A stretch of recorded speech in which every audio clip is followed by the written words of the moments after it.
25 বছর পর পা রেখেছি দাদার বাড়িতে। রাস্তার পাশেই বাড়ি হওয়াতে দেখলাম আমার ছোট চাচা মাছ ধরছে। অনেক বছর পর দেখা হওয়ার সুবাদে দূর থেকে দেখে প্রথমে চিনে নি, কাছে যাওয়ার পর পরিচয় দিলাম, কথা বললাম, তারপর বাড়ির রাস্তা ধরে হাঁটা শুরু করলাম। আব্বা নেই আজকে প্রায় 9 বছর। ছোটবেলায় আব্বু অনেকবার নিয়ে আসতে চাইলেও নানান কারণে আসা হয়নি। আর অনেকদিন আব্বু অসুস্থ থাকার কারণে আমাদের উপর দিয়ে অনেক ঝড়ঝাপটা গিয়েছিল। আব্বা যদি উপর থেকে দেখে থাকেন তাহলে আজ অনেক খুশি হবে যে তার মেয়েরা আজ তার ভিটে বাড়িতে পা রেখেছে। গুটি গুটি পায়ে আমরা দুই বোন এগিয়ে চলেছি বাড়ির দিকে। ছোটবেলায় যখন এই রাস্তায় আসতাম তখন এই রাস্তাটা একদম কাঁচা রোড ছিল। এখন এসে দেখছি ইটের রাস্তা তৈরি হয়ে গেছে আর দুই পাশে হয়ে গেছে পানি। যেহেতু এখন পুরো বরিশাল শহর বন্যায় কবলিত, তাই এই পানি প্রত্যেক জায়গাতেই ঢুকে গেছে।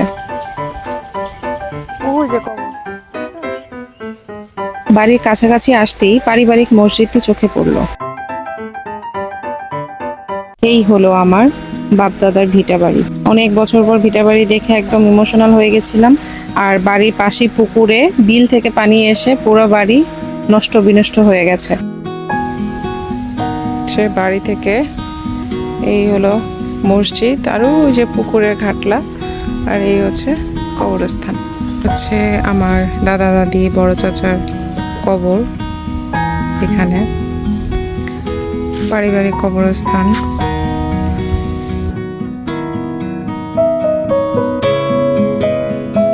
আর এই হচ্ছে বাড়ির উপর মসজিদ, পারিবারিক মসজিদ।